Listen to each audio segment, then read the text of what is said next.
അസ്സലാമു അലൈക്കും വറഹ്മത്തുള്ളാഹി വബറകാതുഹു. പ്രിയപ്പെട്ട സഹോദരി സഹോദരന്മാരെ, തമിഴ്നാട്ടിലെ ചരിത്രപ്രസിദ്ധമായ പാസിപ്പട്ടണം പ്രദേശത്ത് അന്ത്യവിശ്രമം കൊള്ളുന്ന മഹാനായ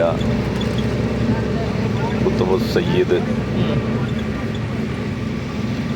നൈനാർ മുഹമ്മദ് വലിയുള്ള എന്ന മഹാൻ്റെ ഹദ്റത്തിലേക്കാണ് നാം ഇന്നത്തെ യാത്ര. അല്ലാഹു സുബ്ഹാനഹു വ തആല കബൂൽ ചെയ്യുമാറാകട്ടെ. വിശാലമായ കടൽ പ്രദേശത്ത് വളരെ കറാമത്തിൻ്റെ ഉടമയായ സാഹോദര്യത്തിൻ്റെയും സമാധാനത്തിൻ്റെയും അന്തരീക്ഷത്തിൽ ആ മഹത്തായ നാടിനെ വളരെ ആത്മീയമായി ചലിപ്പിച്ചു കൊണ്ടിരിക്കുന്ന ഒരു മഹാവ്യക്തിത്വമാണ് ബഹുമാനപ്പെട്ട സയ്യിദ് നൈനാർ മുഹമ്മദ് വലിയുള്ള പാസിപ്പട്ടണം. അല്ലാഹു സുബ്ഹാനഹു വ തആല അവിടുത്തെ ദറജ ഉയർത്തുമാറാകട്ടെ. ഒരുപാട് കറാമത്തുകളെ കൊണ്ട് പ്രസിദ്ധിയാർജിച്ച മഹാൻ്റെ ഹദ്റത്തിൽ ദിനം പ്രതി ആയിരക്കണക്കിന് സഹോദരി സഹോദരന്മാർ നാനാജാതി വിഭാഗങ്ങളിൽപ്പെട്ടവർ സിയാറത്തിനായി വന്നുകൊണ്ടിരിക്കുകയാണ്.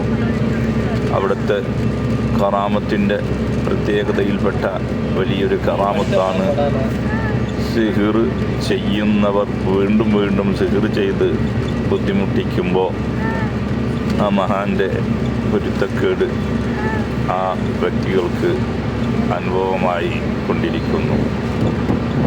സിഹിറിനെ ബാത്തിലാക്കാൻ വലിയ മദത് കിട്ടുന്ന ഒരു മഹാവ്യക്തിത്വമാണ് സയ്യിദ് നൈനാർ മുഹമ്മദ് ഖുത്ബുസ്സമാൻ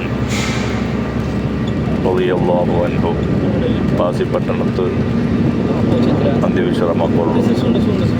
അവരുടെ പിതാമഹനും ഉമ്മയും സഹോദരനും ഒക്കെ അന്ത്യവിശ്രമം കൊള്ളുന്നത് കോട്ടൈപ്പട്ടണ പ്രദേശത്താണ്. അള്ളാഹു അവരുടെയൊക്കെ ദറജ ഉയർത്തുമാറാകട്ടെ. അവിടത്തൊക്കെ മദത് കൊണ്ട് നമ്മളെ ഇഹപര വിജയം നന്നാക്കി തരുമാറാകട്ടെ. ശാരീരിക മാനസിക പൈശാചിക ഷർറുകളൊക്കെ നീക്കം ചെയ്ത് റാഹത്തും സന്തോഷവും നൽകുമാറാകട്ടെ.